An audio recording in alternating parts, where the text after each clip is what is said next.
Good morning everyone, and welcome to the Inenco NIFES Matalan webinar on ESOS. My name's Anthony Mayall and I'm the Managing Director of NIFES. I'm going to give an introduction to ESOS, and whilst many are doing energy efficiency, Dave at Matalan has driven significant savings from energy management, and many thanks to Dave for joining us today to show us how it's done. And Kevin Jackson's here to support us with the questions and answers which will follow this presentation. And Kevin supports many of our complex multi-site customers with their energy procurement and energy reduction. So we're going to cover questions and answers later, so feel free to post them throughout the presentations, and then we'll have a session at the end. And just to set us off, here's a quick poll for you to vote on. And the poll is, how ready is your business for ESOS?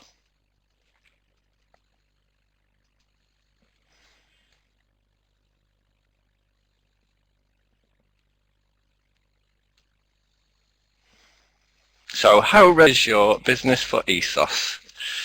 Please vote with the buttons now.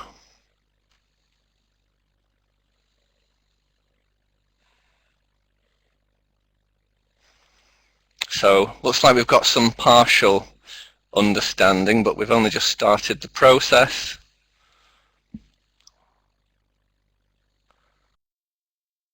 We're approaching 10% are completely ready, and about a quarter don't know whether or not we qualify. So a real mixed bag, I would say, in that case. Well, hopefully today's presentations will help clarify a few questions that you might have. So, on to the first.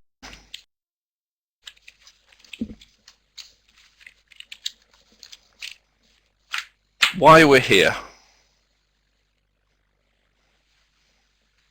So, bear with me.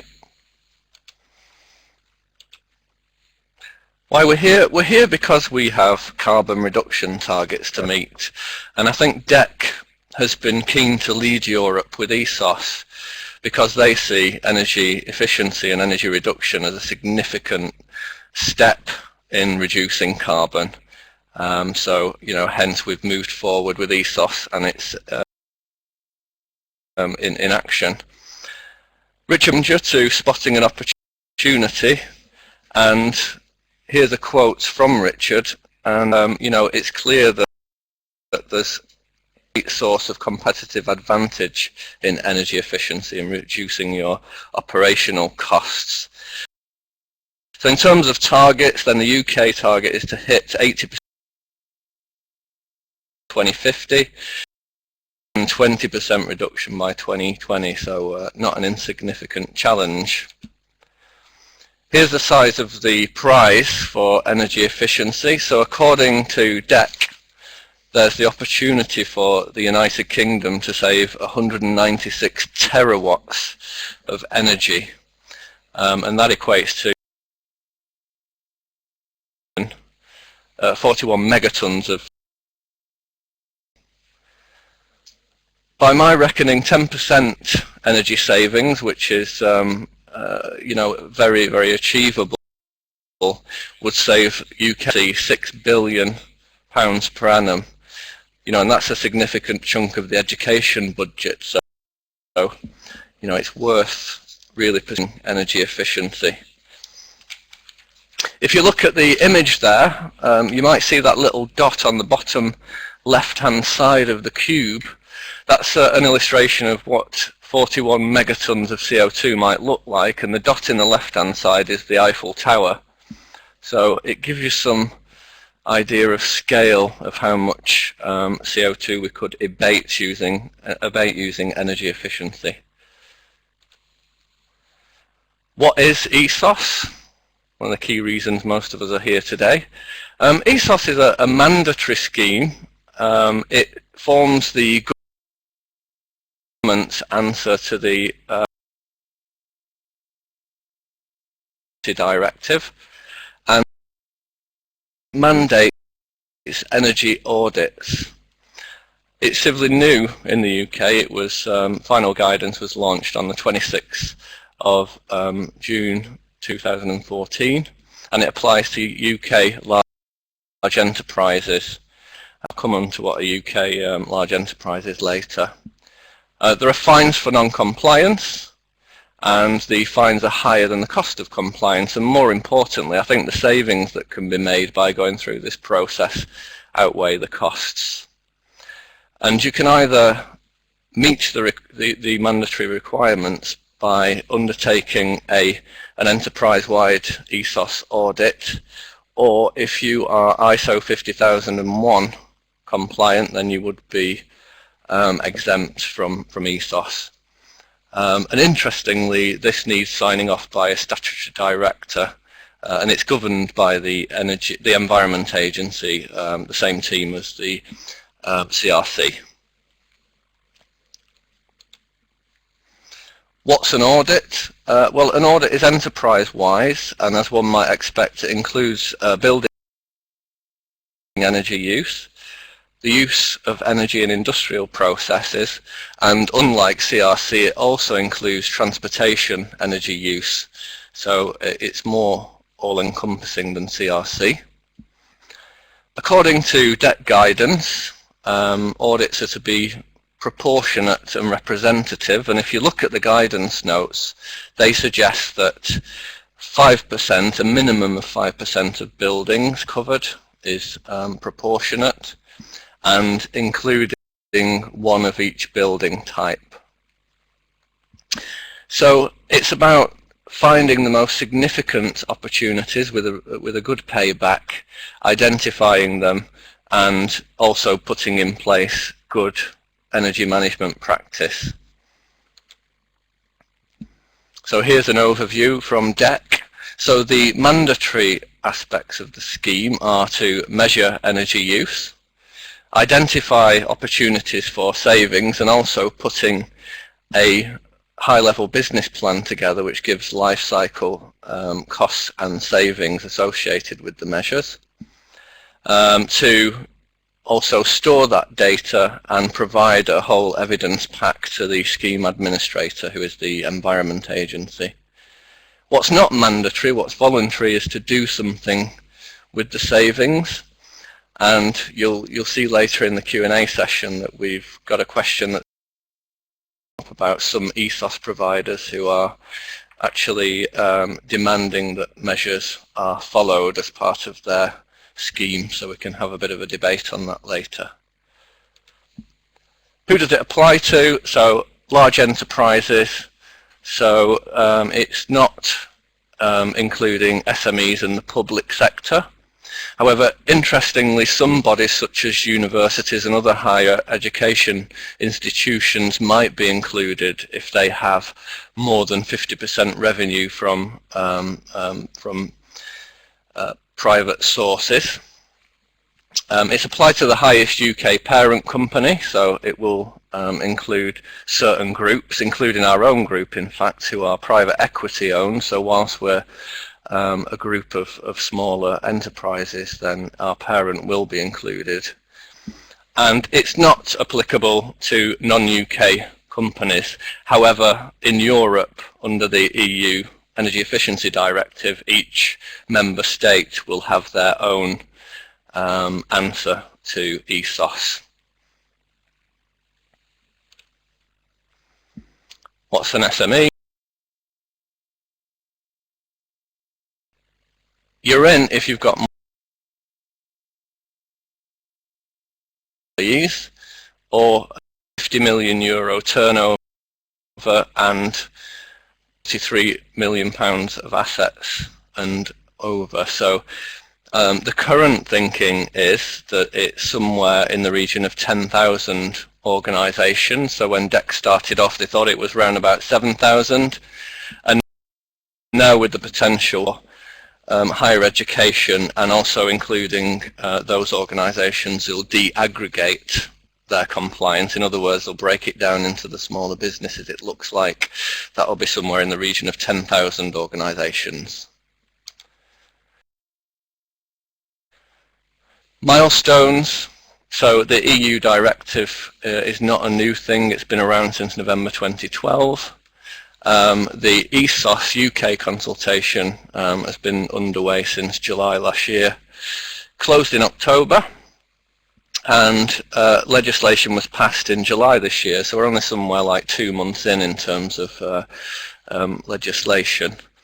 The qualification date, so in other words, you've got to have everything, or you've got to understand whether you're in the scheme or not by the 31st of December 2014.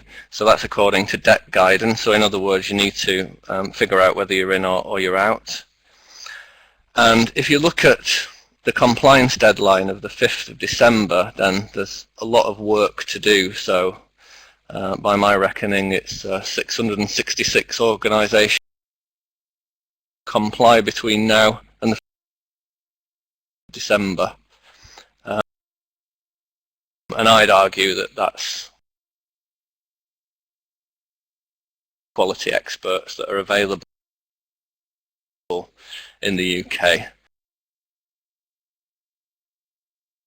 Is that, you know, you need a specific support from guys who understand your industry. So it's no good having a sort of low carbon buildings assessor supporting the process in a heavy duty chemical plant, for instance.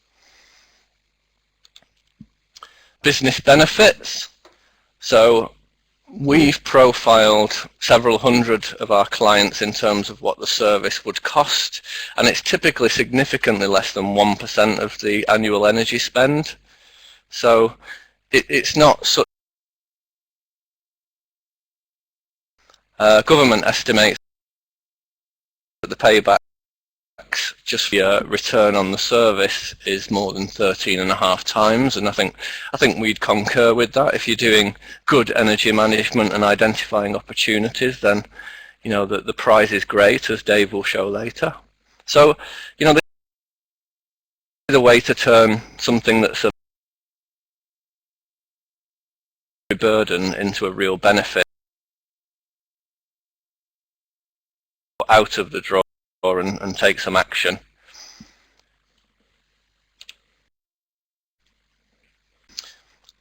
DECC have done a lot of work in estimating the cost. If you Google the DECC guide, then I think it's a reasonably good document, and they've gone to the effort estimating what the cost to comply in the first round is. And here you can see various scenarios.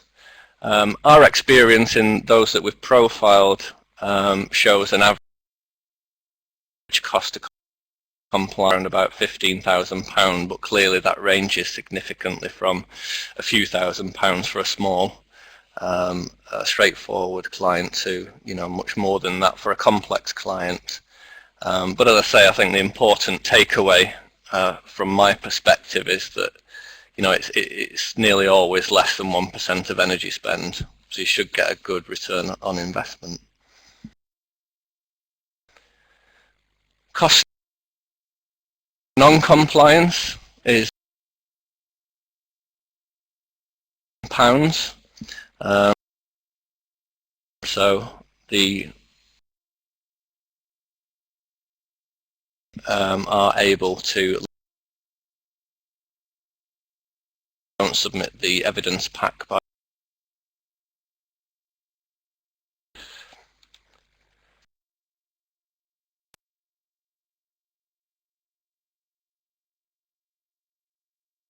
I'm sure there's a whole myriad of options available. One is to undertake. I think the pros to that approach are the fact that you guys have an intimate knowledge of your own estate and processes. Some of the challenges involved in that are that clearly you're busy with the day job and may not have the resource required to undertake the work in time. Another option is to go ISO 50001, which would exempt your organisation from ESOS.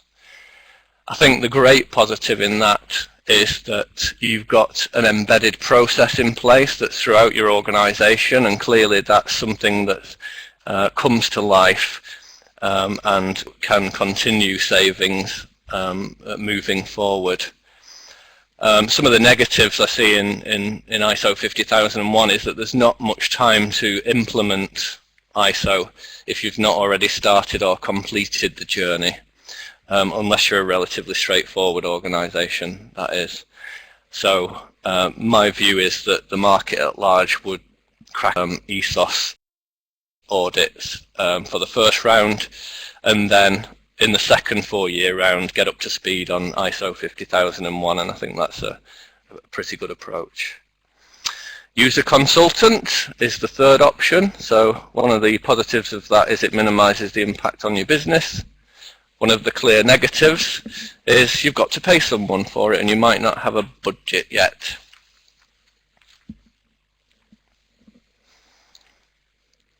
So just on 50001, we've had a comment in from Robert. ISO 50001 does not give exemption, but it's a route to compliance. Quite right. So it's still, you still need to actually put forward the case to the Environment Agency that you are meeting the ESOS needs by ISO 50001. Thank you, Robert. So, in terms of looking at what some of our clients do, you know, I think there's a great opportunity to save off the back of ESOS. So it's all about not putting the report in the drawer, but actually taking action. And I just sampled some of our clients that we deal with regularly, and one of our mid-size manufacturers, a 1% saving is circa 300k per annum, which should fund some fairly significant measures. A 1% saving in a large retailer is somewhere in the region of £500,000 a year, which again, you know, would stimulate some and support some significant business case for action. And one of our university clients who's put more significant energy efficiency measures in is saving 20%, and that means £1 million a year. It's actually north of £1 million a year savings, which is, you know, a great opportunity. So resources to help. A couple of months ago we launched a dedicated ESOS information hub where we handle frequently asked questions, and you're free to post them on there and contribute to the hub, which is www.esos.uk.com. We'll be running some workshops later on in the year, or if you've got any questions you can give us a call or email help@esos.uk.com. So just before David limbers up for his session, we've got another poll for you, and the second poll is: how concerned are you about the ESOS deadlines? Very, somewhat, or not at all.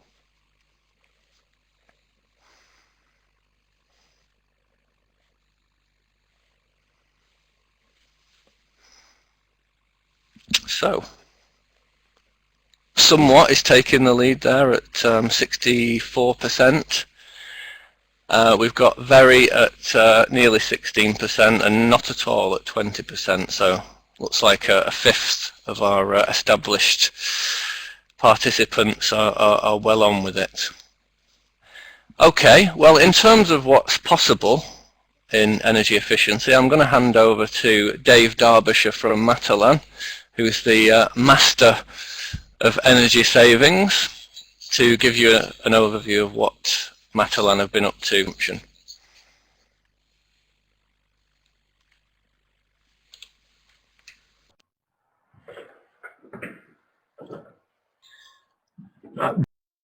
Good morning, everybody. As the slides, my name's Dave Derbyshire, helps me remember.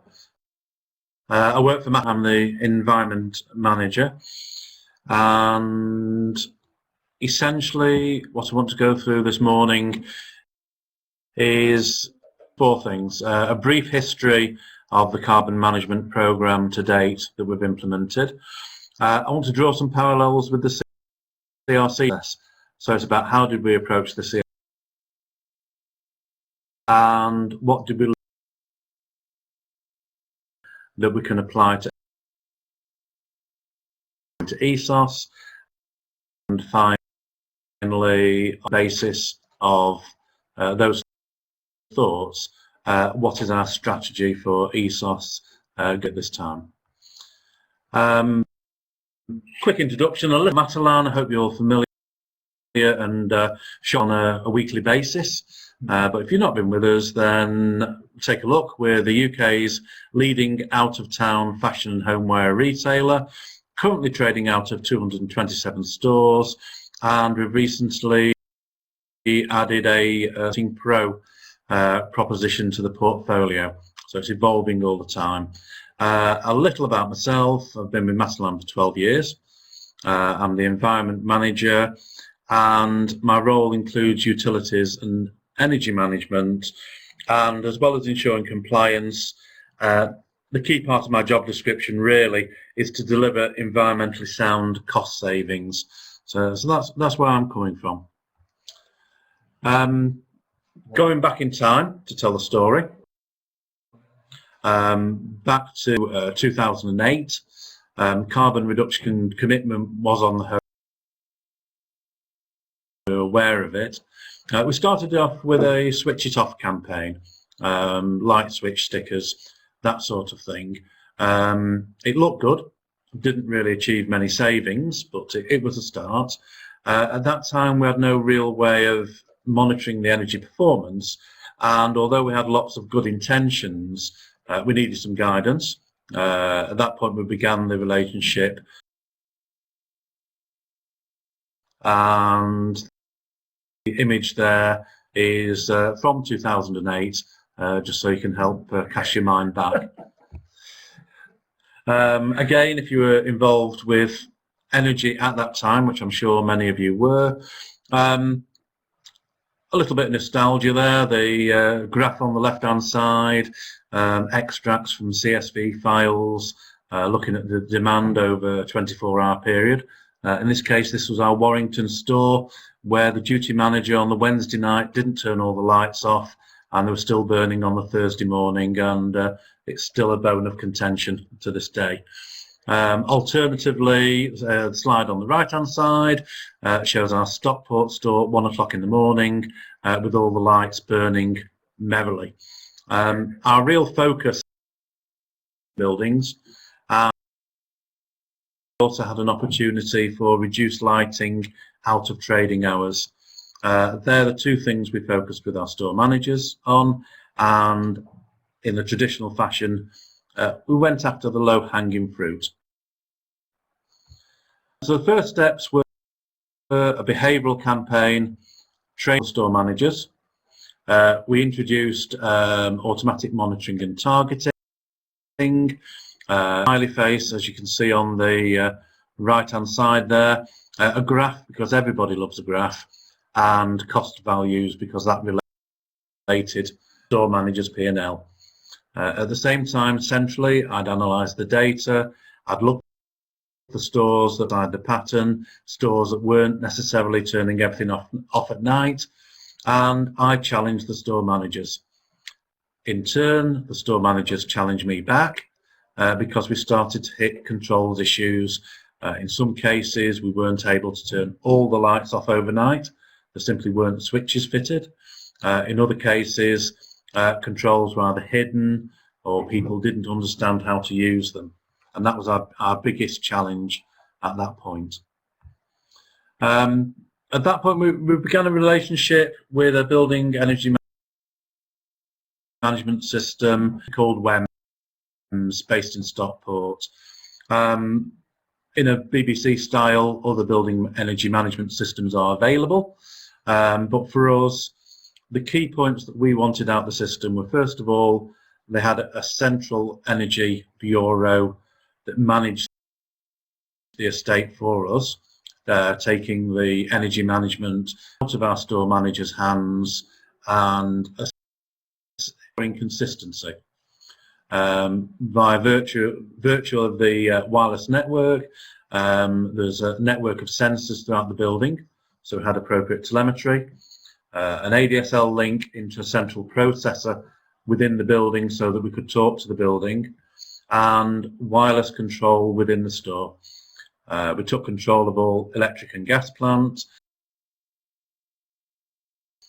shop back of house signage and car park lights, and basically we then had the control of the store to achieve the optimum settings for the business and at the same time cut out wastage. What difference did it make? Well, here's an example of a 3D graph of before and after in one of our stores. The horizontal axis left to right is time of day, so it takes us through from midnight through to midnight on the right hand side. The graph going front to back horizontally is of the store at that time, and the vertical axis is the percentage difference for those conditions before and after, with all the results polled. And you can see there we made substantial savings in the morning before we opened, where kit was running.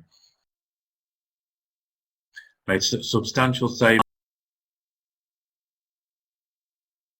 again where unnecessary kit was turned off. Temperature dependent, so during the day the profile changed. Perhaps we were able to save on aircon and heating running at the same time on the higher temperatures, and there are certain points in certain stores where we but that was to ensure the right environment for the customers, for the staff in the store. What difference did it make overall? Well, we've got a graph here of our monthly half-hour electricity consumption,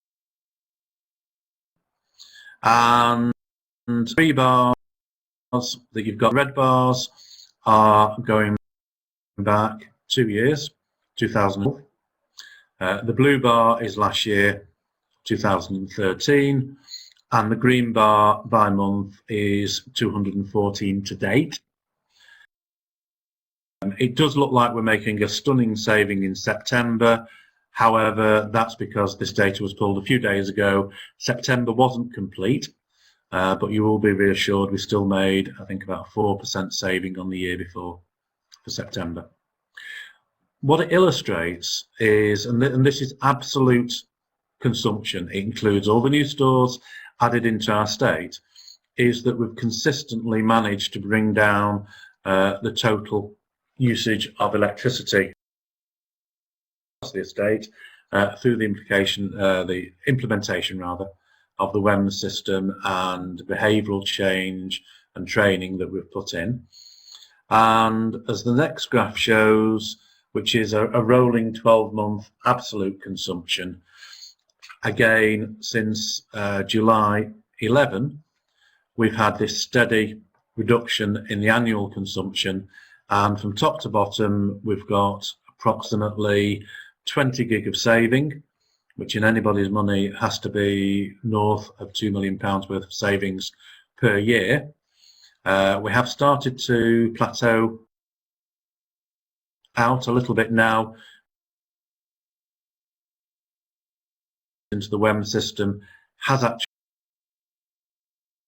annualized. It's performing very well, but we now need to be looking to other things, and it just shows that we need to keep working basically.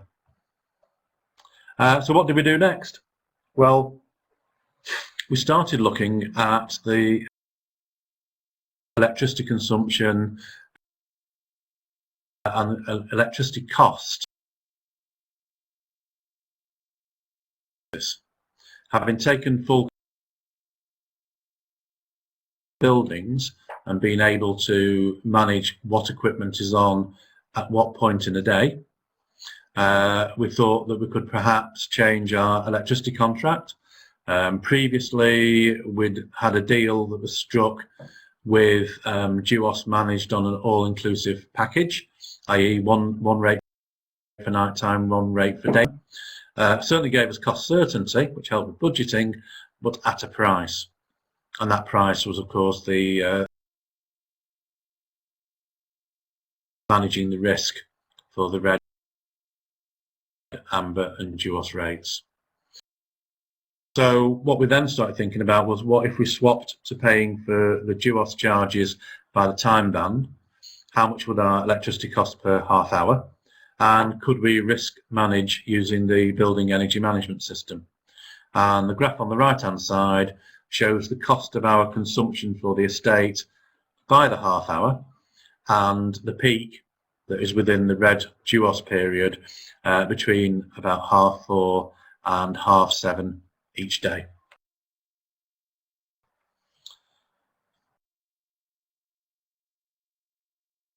Energy management system to turn off non-essential plant during the red DECC'S periods. Load shedding. Different times by different. Did it all remotely. Gas HVAC during the red period. We're always trading them to remain. And red DECC'S periods are, well, actually we implemented the strategy because if it worked on a Monday, then it'll work. And we had different strategies for. So in some cases we shift heating system on conditioning units on a, and it further developed settings, and you'll be reassured to know that we've classed summer as June, July, August, and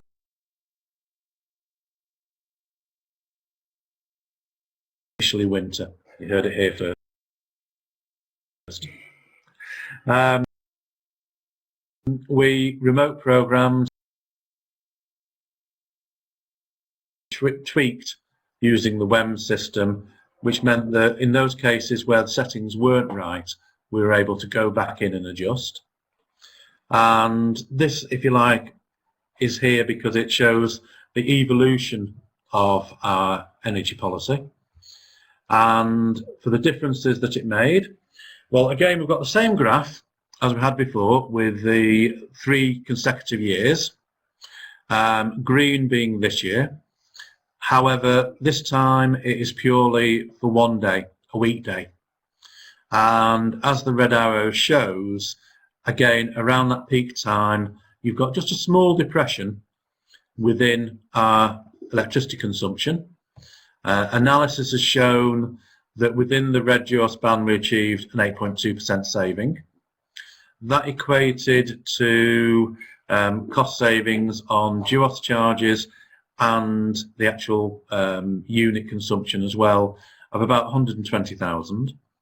But in addition to that, you'll obviously have worked out or realised that by controlling this time band, we achieved a triad saving as well, because all the triads fall Monday to Thursday within the red band, adding another 45 grand a year into there. Gave us a saving of 165 grand, which for something that was implemented as a zero cost option was a good return on investment, and something that we didn't foresee when we originally went into the building energy management rollout.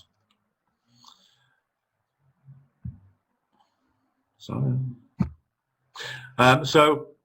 how does the CRC experience inform our response to ESOS? Well, the comparisons that we've drawn already are, like the CRC, we are captured. We have got more than 250 employees. In fact, I think we've got 17,000. Only this time we're captured by EU legislation, which means whatever happens next May, ESOS will go ahead and we will have to comply.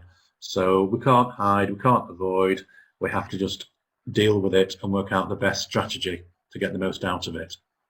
There is a cost to comply. However, it's important that we don't ignore the value at stake as well, because again, the CRC took us down a path of putting energy onto the boardroom's agenda, onto our store manager's agenda, and the rewards so far have been very, very positive. And it's also told us to take the long view rather than just short-term compliance. We need to act now and watch the deadline of the 5th of December 2015. And importantly for ourselves, look for additionality, just as we put in the process with the red dual spans. Where will it take us to? However, we can't do this without expert advice.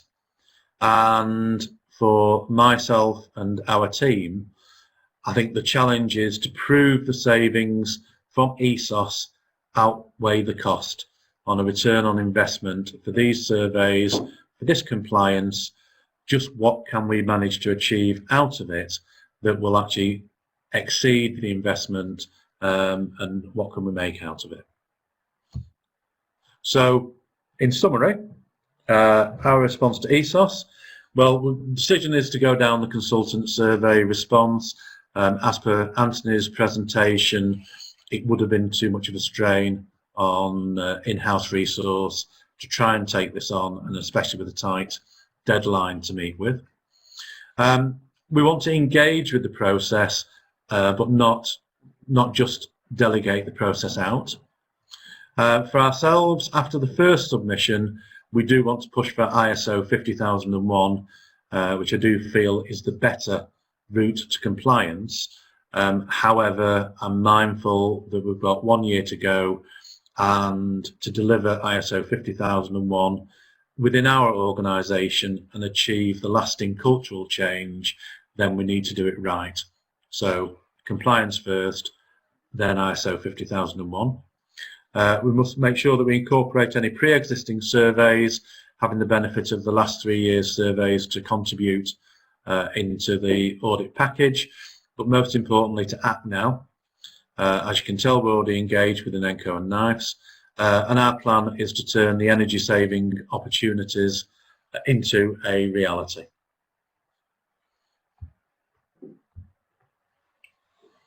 I suppose really, I think it would be appropriate to move over to a survey at this point. And the question that I would like to ask is, will be your biggest internal challenge to delivering ESOS?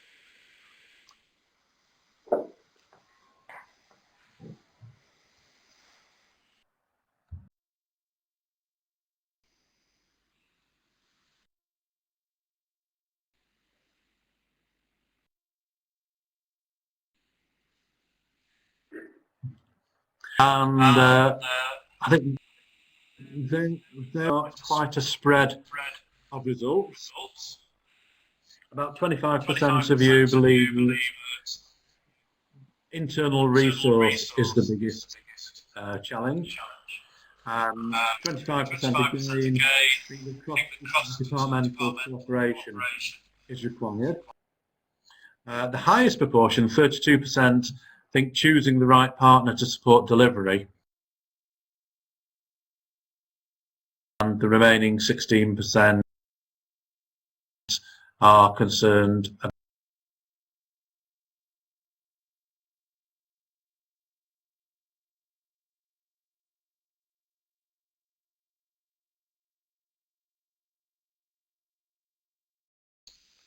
next question is ESOS likely to be welcomed in the same way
I think, to be honest, in our case, we're pretty clear. We want to go down the ISO route. However, time's not on our side. However,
commercial body been decided?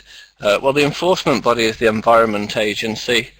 I think similar to, well, it's essentially, you know, an adjacent team to the CRC guys, and I think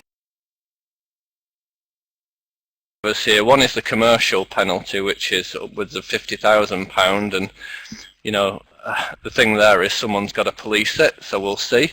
But the other thing is reputational risk. You know,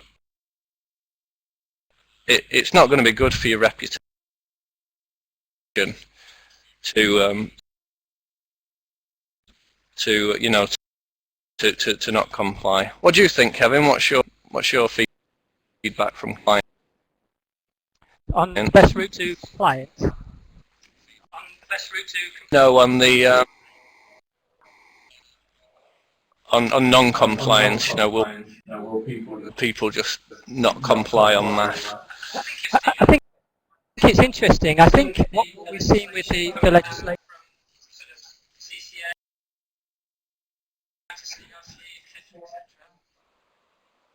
I think what we're trying to do is get the, I think with the actual name Unity scheme, he's actually trying to give you an opportunity. So as another piece of legislation, I hope they really embrace it. Saved up there for many organisations with much investment. So it would be a real shame if most organisations saw this as a compliance route and a tick box exercise at minimum cost, and missed out on the wonderful opportunities that Dave talked about in his examples, because, you know, 5, 10, 15, 20% energy reduction for some organisations is definitely achievable.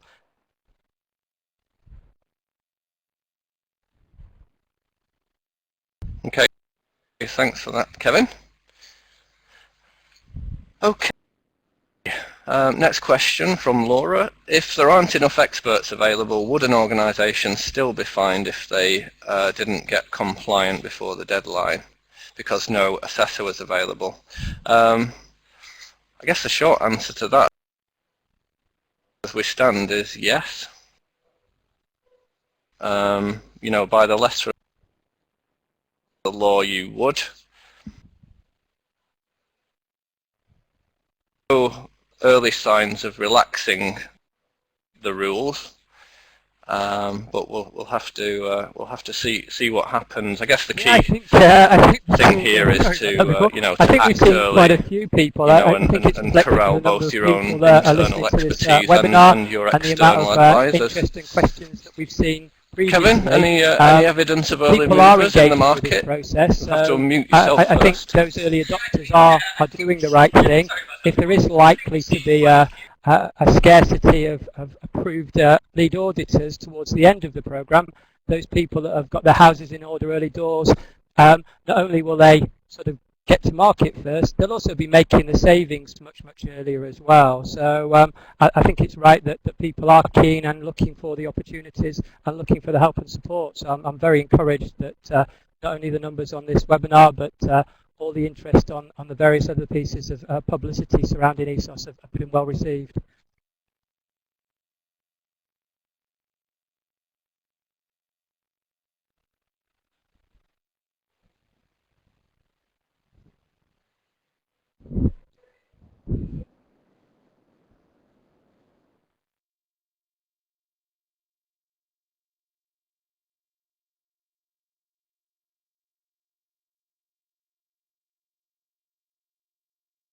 Having fun and games with our muting here. Dave, let's hope you get unmuted to give us your views. And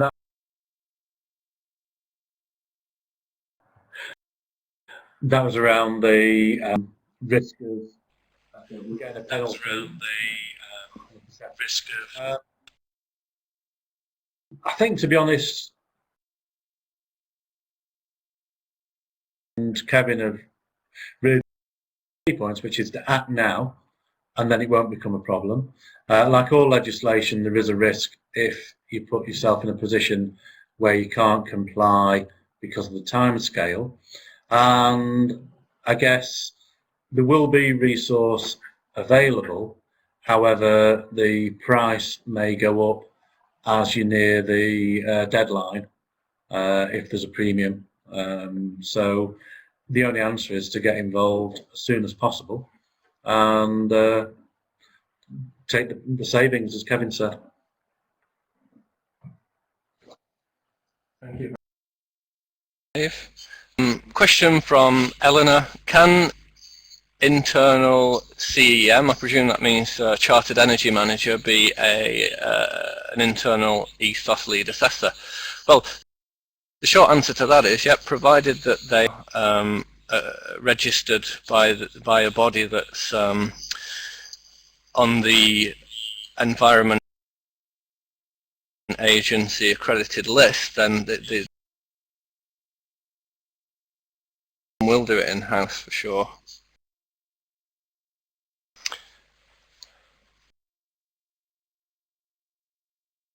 Has a list of approved lead assessors been uploaded yet? If I can I view it? Short answer is I'm afraid it hasn't been published by the Environment Agency yet.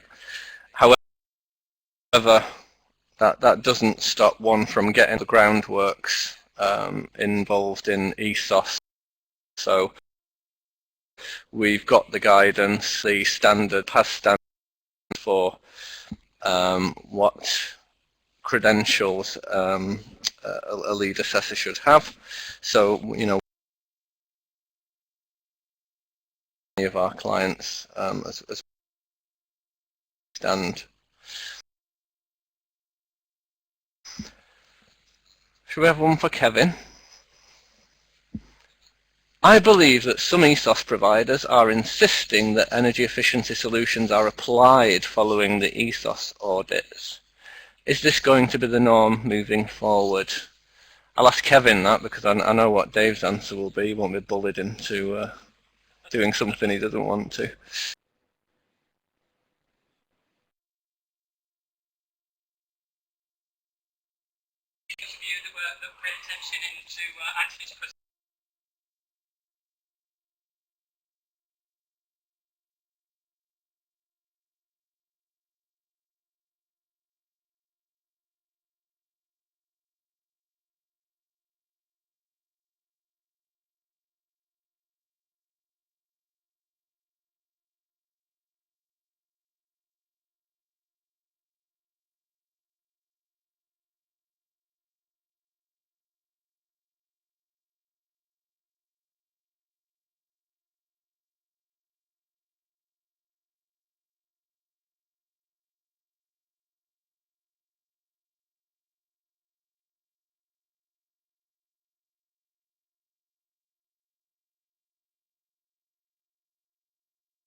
Kevin. Okay, well, we'll take a last question.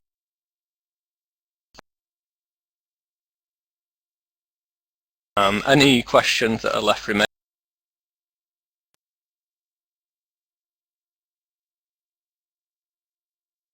Who's on the webinar are suggested answers. But in the interest of time, last question for Dave. How to implement ESOS effectively and maximise energy savings opportunities? Thank you, Anthony. I think the key things are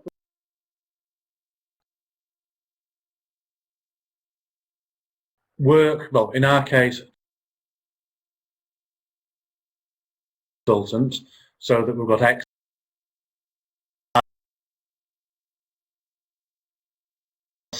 Kevin was saying from the question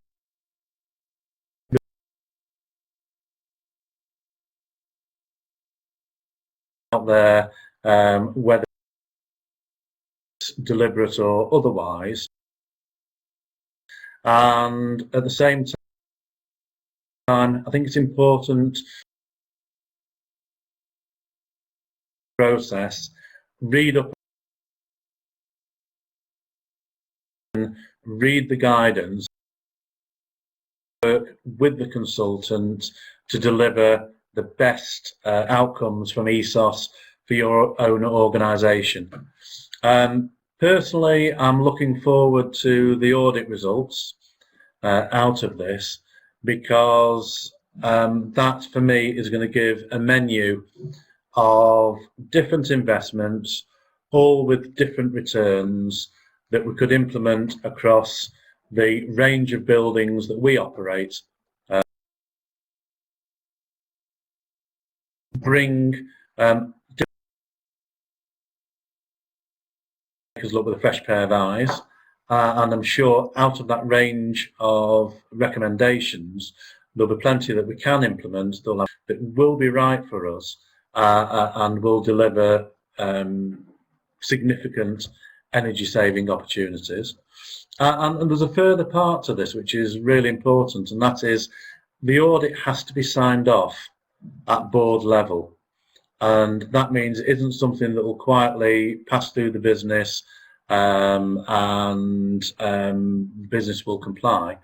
In our case, our finance director will look at the audit recommendations and will look at the potential returns on investment, and for me that's a real win, because it buys me that view and that opportunity to deliver the outcomes. So overall, I do think it's a very positive move. Thank you. Thanks very much. Thanks very much, Dave. Okay, well, it's time to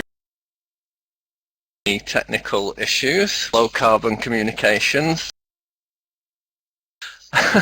often confused. We'll respond to any remaining questions that you'd like to put.